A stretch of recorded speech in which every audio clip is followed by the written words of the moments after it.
ধরো যদি এমন হয় যে তুমি ক্লাস 9-এ ওঠার পরই তোমার পছন্দের যে বিষয়গুলো আছে অর্থাৎ সায়েন্স, আর্টস অথবা কমার্স, এই স্ট্রিমগুলোকে বেছে নিতে পারো, যেরকমটা আমাদের হচ্ছে মাধ্যমিক পাশ করার পর একাদশ শ্রেণীতে উঠলে করা হয়ে থাকে।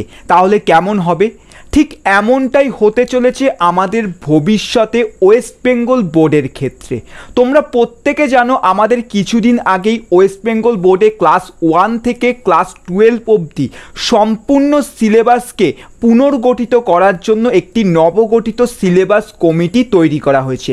পুরানো সিলেবাস কমিটিকে সম্পূর্ণভাবে ভেঙে দিয়ে নতুন সিলেবাস কমিটি তৈরি করা হয়েছে, যেখানে 10 জন বিশেষ সদস্যের টিম তৈরি করা হয়েছে এবং প্রত্যেকটি বিষয়ের একজন করে মেন্টর রাখা হয়েছে।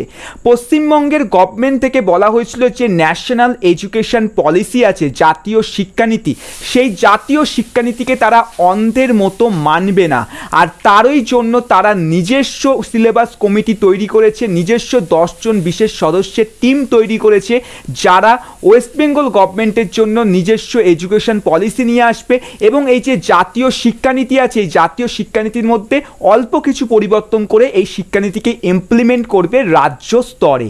আর তারই জোর কদমে হচ্ছে আমাদের কাজ শুরু হয়ে গেছে।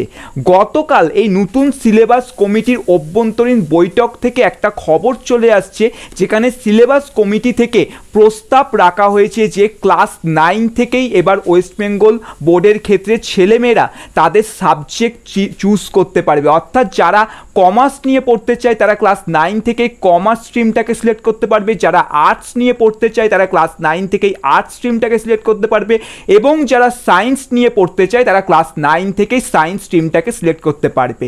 তার কারণ যদি আমরা সিবিএসসি, আইএসসি বোর্ডের ক্ষেত্রে দেখি, সেক্ষেত্রে কিন্তু এরকমটাই হয়ে থাকে। এবং এতে যেটা বিশেষজ্ঞরা বলছে, এতে ছেলেমেয়েদের বিভিন্ন ধরনের সর্বভারতীয় যে পরীক্ষা থাকে, সেই সর্বভারতীয় পরীক্ষায় আমাদের ওয়েস্ট বেঙ্গল বোর্ডের ছেলেমেয়েরাও সিবিএসসি, আইএসসি বোর্ডের ছেলেমেয়েদের মতো অনেক অংশে এগিয়ে থাকবে। যেরকম যে ছেলেটি বা মেয়েটি আগামী দিনে তোমার ইঞ্জিনিয়ার হতে চায়, ডাক্তার হতে চায়, তার জন্য তাকে যে এন্ট্রান্স এক্সামগুলো দিতে হয়, সেক্ষেত্রে সে আরও ভালো করে তার প্রিপারেশান নিতে পারবে। ক্লাস 9 থেকেই তার কাছে 4 বছরের সময় থাকবে। সিমিলার যে হচ্ছে ইউপিএসসি এক্সামে বসতে চায়, ভবিষ্যতে আইএস হতে চায়, আইপিএস হতে চায়, ডাব্লিউবিসিএস হতে চায়, এসএসসি এক্সামে বসতে চায়, সে ক্লাস 9 থেকে ইম্পর্টেন্ট আর্টসের সাবজেক্টগুলোকে পড়তে পারবে। কারণ এইখানে যেভাবে সিলেবাসটাকে তৈরি করা হচ্ছে তা ঠিক এরকম হলো যে দেখো, একটা কথা তোমাকে ভালো করে বুঝতে হবে যে সায়েন্স নিয়ে পড়তে চায় তার মানে এই নয় যে তাকে আর্টস পড়তে হবে না, তাকে বেসিক আর্টসটা তো পড়তেই হবে। আবার যে আর্টস নিয়ে পড়তে চায় তার মানে এই নয় যে তাকে সায়েন্স পড়তে হবে না, জীবনের চলার পথে তোমাকে বেসিক সায়েন্সটা জানতে হবে। তাই এখানে সিলেবাস কমিটি থেকে যেটা বলা হয়েছে, ক্লাস 9 থেকে আমাদের হচ্ছে সিলেবাসটাকে দুটো কোর্সের মধ্যে ডিভাইড করা হবে, একটা বেসিক কোর্স, আরেকটা হচ্ছে অ্যাডভান্স কোর্স। যেখানে অ্যাডভান্স কোর্সে তোমার মেন সাবজেক্টগুলো থাকবে, বেসিক কোর্সে তোমার হচ্ছে বেসিক সাবজেক্টগুলো থাকবে। এক্সাম্পল হিসেবে ধরো আমি একজন স্টুডেন্ট ক্লাস 9-এ উঠব এবং আগামী দিনে আমি হচ্ছে বিজ্ঞান নিয়ে পড়াশোনা করতে চাই, তাই আমি হচ্ছে এখানে বিজ্ঞান স্ট্রিমটাকে হচ্ছে সিলেক্ট করলাম। তাহলে এক্ষেত্রে আমার অ্যাডভান্স কোর্সের মধ্যে হচ্ছে আমার সায়েন্সের সাবজেক্টগুলো থাকবে, যেরকম ম্যাথামেটিক্স থাকবে, ফিজিক্স থাকবে, কেমিস্ট্রি থাকবে, বায়োলজি অথবা কম্পিউটার সায়েন্স আমার কাছে থাকবে। আর আমার বেসিক সাবজেক্টের মধ্যে সবার প্রথমে ল্যাঙ্গুয়েজ গ্রুপ, বাংলা, ইংলিশ তো থাকবেই, তার পাশাপাশি basic of history, geography, political science এগুলো থাকবে, যেগুলো অনেক অল্পভাবে পড়তে হবে। কারণ সিলেবাস কমিটির একজন বিশেষজ্ঞ বলছেন যে ছেলেটি বা মেয়েটি আগামী দিনে বিজ্ঞান নিয়ে পড়তে চায়, সে কেন ইতিহাস, ভূগোল, পলিটিক্যাল সায়েন্স এগুলোর ওপর অত বেশি জোর দেবে? কারণ তার জোর দেওয়ার কথা হচ্ছে বিজ্ঞানের বিষয়। তাই সেক্ষেত্রে সে হচ্ছে অল্প একটু জানার জন্য তাকে বেসিক কিছু আর্টস করানো হবে। সিমিলার ওয়েতে যে আর্টস নিয়ে পড়তে চায় তার অ্যাডভান্স সাবজেক্টের মধ্যে আর্টসের সাবজেক্টগুলো থাকবে এবং বেসিকের ক্ষেত্রে তার বেসিক অফ ফিজিক্স, কেমিস্ট্রি থাকবে, যেগুলো সবাইকেই জানতে হয়, বেসিক অফ ম্যাথামেটিক্স যেগুলো সবাইকেই জানতে হয়। এবং এক্ষেত্রে হয়তো কিছু নতুন সাবজেক্টও আমরা ক্লাস 9 থেকে দেখতে পাবো, যেরকম তোমার সিবিএসসি বোর্ডের ক্ষেত্রে থাকে আমাদের পলিটি বলে একটা সাবজেক্ট থাকে, পলিটিক্যাল সায়েন্স, যেটাকে সিভিক্স বলা হয় 9-10-এর ক্ষেত্রে, ইকোনমিক্স থাকে। এই সমস্ত সাবজেক্টগুলো আমরা হচ্ছে ক্লাস 9 থেকেই দেখতে পাচ্ছি আমাদের ওয়েস্ট বেঙ্গল বোর্ডের ক্ষেত্রে। তবে এই যে পুরো ব্যাপারটা, এটা কিন্তু জাস্ট একটা ভাবনা চিন্তা, এই মুহূর্তে কিন্তু অফিসিয়ালি এটা কিন্তু কোনো প্রকারের ইমপ্লিমেন্ট হয়নি। গতকালের মিটিং থেকে, অভ্যন্তরীণ বৈঠক থেকে আমরা জানতে পেরেছি এটার বিষয়ে কথা বলা হবে আগামী 1 জুন, এবং 1 জুন এই বিষয়টার প্রস্তাব এই সিলেবাস কমিটি হচ্ছে আমাদের রাজ্যের মধ্যশিক্ষা পর্ষদ এবং হচ্ছে উচ্চ মাধ্যমিক শিক্ষা সংসদের কাছে জানাবে, এবং তার পাশাপাশি যে শিক্ষক সংগঠন আছে তাদের থেকেও পরামর্শ নেওয়া হবে। যদি সব কিছু ঠিক থাকে এবং সবুজ সংকেত যদি চলে আসে, তাহলে এই প্রস্তাবটা আমাদের রাজ্যের নবান্নের কাছে যাবে এবং মুখ্যমন্ত্রীর কাছে যাবে। মুখ্যমন্ত্রী থেকে গ্রিন সিগন্যাল দিলে ভবিষ্যতে আমরা কিন্তু ওয়েস্ট বেঙ্গল বোর্ডের ক্ষেত্রে এমনটাই দেখতে পাচ্ছি, যেটা আমি তোমাকে বললাম, ক্লাস 9 থেকে ছেলেমেয়েরা তাদের পছন্দের বিষয়টাকে চুজ করতে পারবে।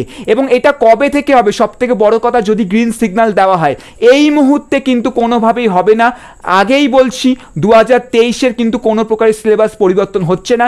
এটা সম্ভবত তোমাদের যদি গ্রিন সিগন্যাল দেওয়া হয় তাহলে 2024 অথবা 2025 থেকে হবে, অর্থাৎ 2024 বা 2025-এ যারা ক্লাস 8 থেকে 9-এ উঠবে তাদের ক্ষেত্রে হয়তো এই নিয়মটা লাগু হতে পারে। বাট সম্পূর্ণটাই এই মুহূর্তে হচ্ছে জাস্ট একটা ভাবনা। এখনো অবধি কোনো প্রকারের তোমার হচ্ছে অফিসিয়াল আপডেট কিন্তু আসেনি। তোমরা এখানে নিউজ পেপারের একটা ছবি দেখতে পাচ্ছ, এখানে দেখো কি বলা হচ্ছে, একাদশ থেকে নয় নবম শ্রেণী থেকেই ছাত্রছাত্রীদের পছন্দের স্ট্রিম কলা, বাণিজ্য, বিজ্ঞান বেছে নেওয়ার সুযোগ দেওয়া হোক, যেটা আমি বললাম। সূত্রের খবর, নবগঠিত সিলেবাস কমিটির অভ্যন্তরীণ বৈঠকে এমনই প্রস্তাবের কথা উঠে এসেছে।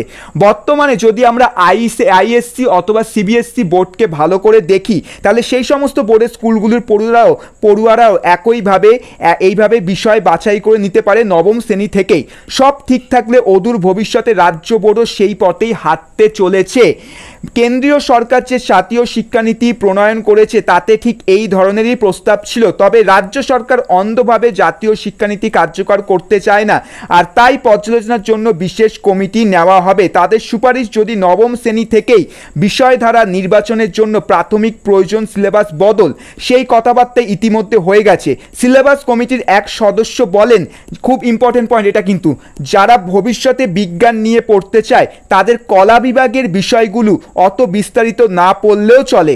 আবার বাণিজ্য যাদের পছন্দের স্ট্রিম, তাদের কেনই বা পদার্থবিদ্যার খুঁটিনাটি পড়তে হবে, তার চেয়ে নিজস্ব বিষয় নিয়ে ছোটবেলা থেকে পড়াশোনা করলেই কেরিয়ারের পক্ষেও সুবিধা হবে, যেটা একদম সঠিক অ্যান্ড 100% কথা।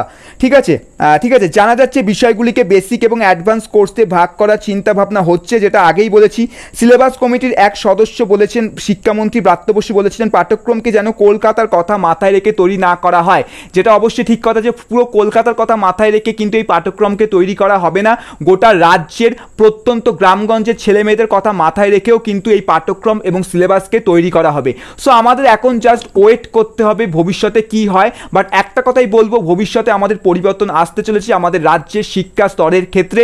আমাদের রাজ্যের সিলেবাস থেকে শুরু করে শিক্ষার পরিকাঠামো সমস্ত কিছুর মধ্যেই পরিবর্তন আসবে। তোমরা কি এটা চাও যে ক্লাস 9 থেকেই ছেলেমেয়েরা নিজেদের সাবজেক্ট বা স্ট্রিমকে চয়েস করতে পারুক বা না পারুক? এটা কি তোমরা চাও কি চাও না, তা অবশ্যই কমেন্ট সেকশনে কমেন্ট করে জানিও। বাকি কোনো প্রকারের হচ্ছে আপডেট আসলে সবার আগে তোমরা এই চ্যানেলের মধ্যে পেয়ে যাবে।